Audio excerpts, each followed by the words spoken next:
Halo, perkenalkan nama saya Antonius Diajardono, biasa dipanggil Aji, juga kadang dipanggil Anton. Saya lahir di Bantul tanggal 22 Desember 94. Saya tinggal di Maridan, Sendang Titom, Brebes, Sleman. Itu saya masuk pertama kali ada di Dojo Banguntapan 91, yang dimana pelatihnya adalah almarhum Siang Arka dan juga almarhum Siang Eka. Kalau untuk prestasi sebenarnya kalau saya pribadi merasa sangat amat kurang, karena dimana saya tidak pernah menjadi juara nasional sampai saat ini. Jadi memang mungkin di bidang karate rezeki saya di prestasi memang kurang. Tapi untuk juara di tingkat nasional yang tidak bergengsi beberapa kali sudah saya alami.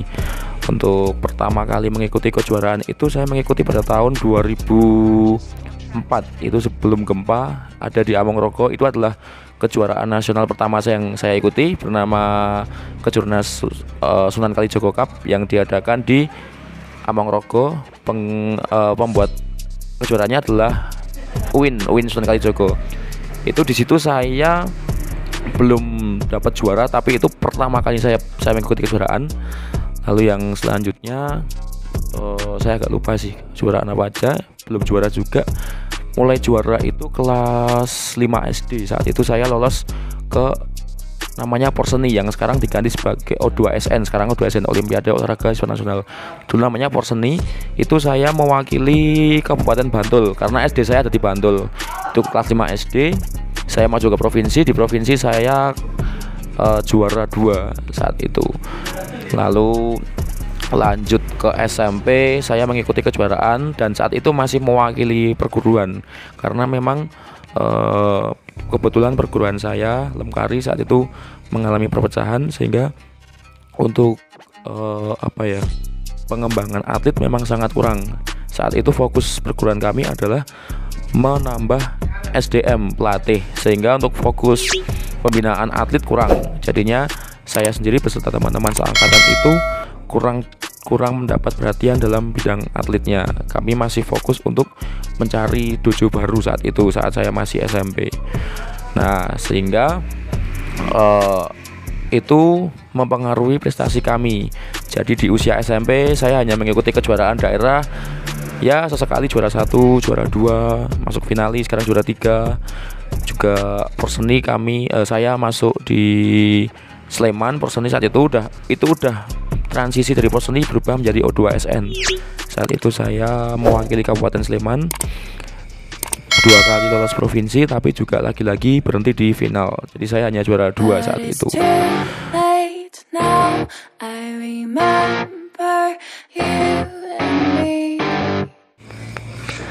Karena memulai pada tahun 2000, saat itu saya sabuk putih otomatis tahun 2000. Lalu sekitar berjalan 6 bulan saya masuk sabuk kuning. Lalu di tahun 2001 mulai sabuk hijau, dan sampai sabuk coklat itu saya di tahun 2004. Saat itu saya kelas 4 SD. Di situ karena setiap pergantian sabuk itu saat itu 6 bulan sekali.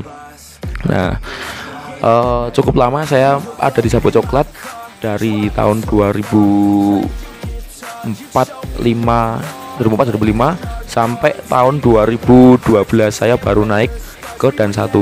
Karena saat itu prinsipnya pelatih saya itu boleh sabuk hitam asalkan 1 punya dojo sendiri, atau yang 2 menjadi atlet yang benar-benar profesional dalam karate, mungkin menjadi atlet PON atau juara O2SN nasional atau menjadi pelatnas, itu baru boleh.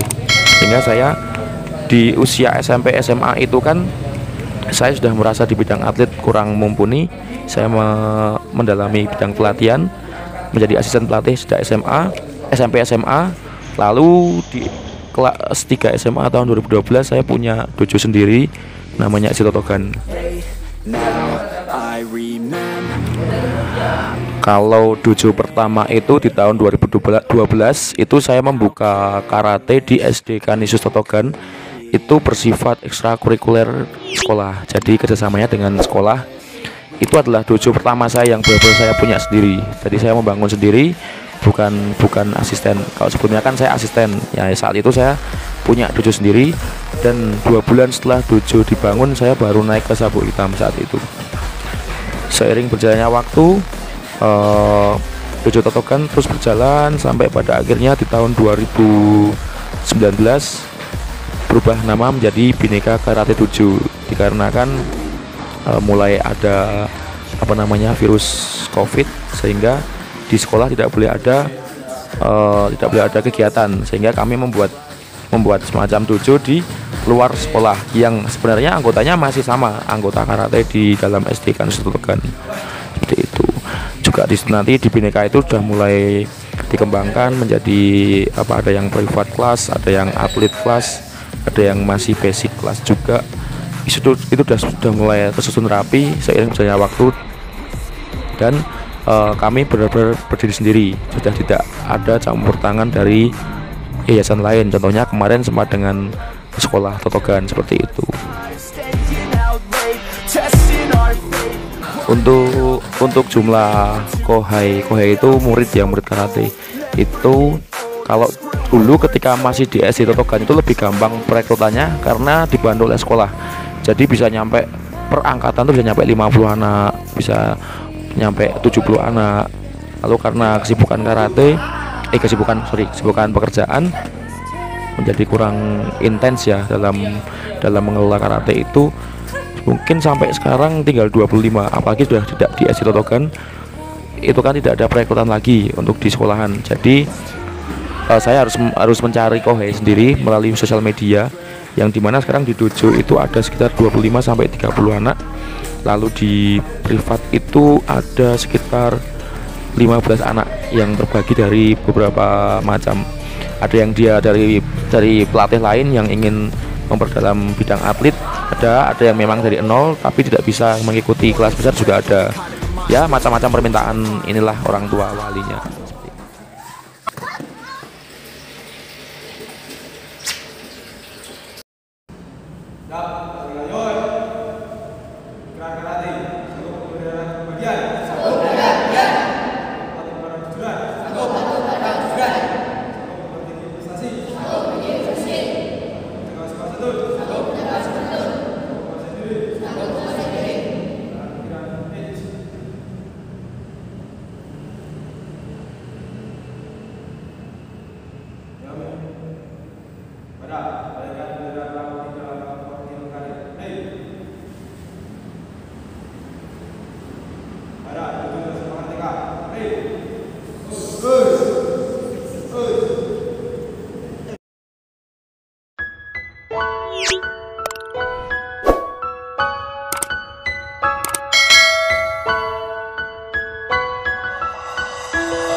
Kalau orang-orang yang berjasa, yang pertama jelas dari pelatih pertama saya, di mana saya menggunakan sabuk putih, yaitu almarhum Siang Arka dan juga almarhum Siang Eka, karena beliau berdua yang benar-benar mengajari saya karate dari sabuk putih sampai sabuk coklat. Ya lebih dan kurangnya tetap saya hargai, karena memang bagaimanapun juga saya kenal karate dari beliau-beliau ini. Lalu juga ada pelatih-pelatih yang membantu saya memperdalami bidang atlet.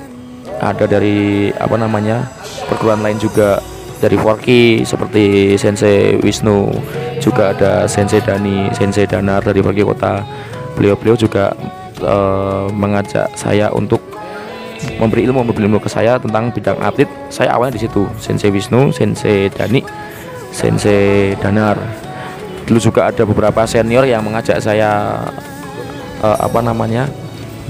masuk ke Forky Kota seperti Mas Alin, Mas Afif dan lain-lain. Itu juga berjasa juga karena saya dibantu masuk Forky Kota itu oleh beliau-beliau ini. Seperti itu. Ya termasuk orang tua wali juga. Karena memang kedekatan kami dengan orang tua wali sampai saya ujian sabuk hitam dan 2 itu dibantu oleh orang tua wali murid saya gitu. Ada juga kadang saya ada seminar apa gitu, orang tua wali ikut beri dukungan secara materi maupun secara motivasi seperti itu.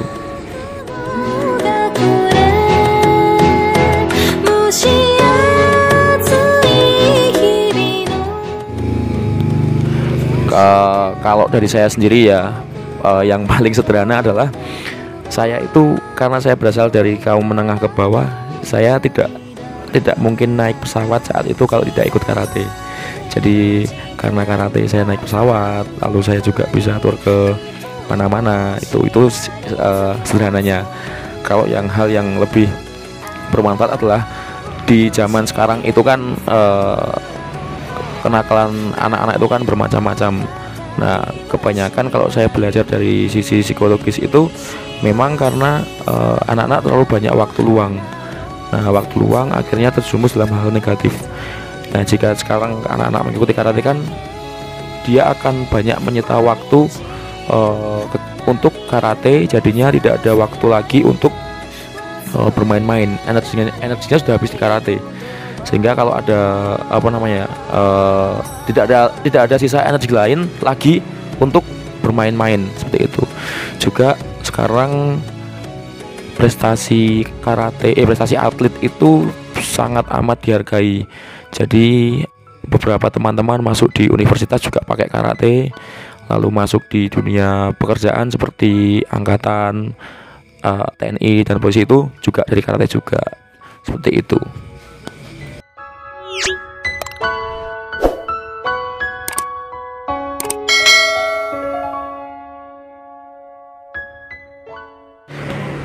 Selama di karate saya bertanding di Jogja jelas, lalu di Jakarta, Bandung,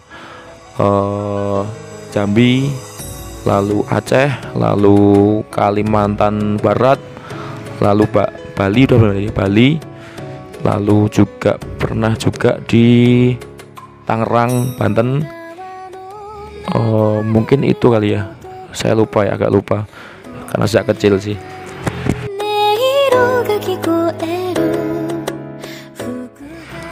Target saya di bidang karate ini adalah saya bisa membentuk anak-anak menjadi juara dan mewakili Indonesia. Karena memang mimpi saya dulu adalah menjadi seorang pelatnas, tapi tidak pernah tercapai. Harapan saya bisa mewujudkannya melalui anak didik saya. Nah, seenggaknya sesimpelnya adalah ketika tidak bisa menjadi seorang juara, seenggaknya bisa memperketat persaingan menuju siapa yang menjadi wakil Indonesia. Mungkin seperti itu.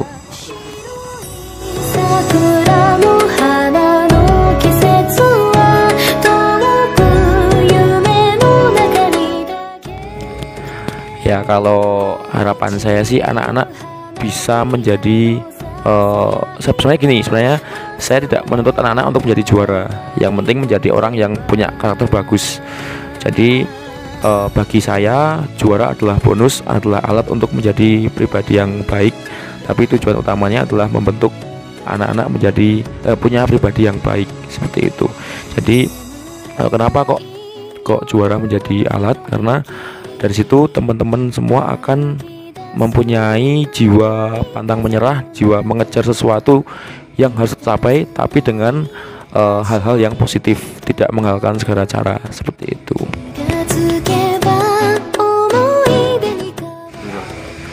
Ya, demikian kisah hidup saya selama di karate dari 0 sampai dengan detik ini. Semoga menjadi inspirasi dan manfaat tersendiri bagi teman-teman sekalian. Kata buat Simpi Haji. Panjang umur. Satu kata buat Simpi Haji. Semoga sehat selalu, Pe. Satu kata buat Simpi Haji. Semangat. Satu kata buat Simpi Haji. Ya. Kata buat Simpi Haji. Semangat, Pe. Kata buat Simpi Haji. Kata buat Simpi Haji. Semangat. Satu kata buat Simpi Haji. Kata buat Simpi Haji. Satu kata buat Simpi Haji. Satu kata buat Simpi Haji. Kata buat Simpi Haji, cepat nikah. Satu kata buat Simpi Haji. Semangat, Pe. Satu kata buat Simpi Haji. Semangat, Simpai. Satu kata buat Simpi Haji. Satu kata buat Simpai. Semangat, Simpai. Oke.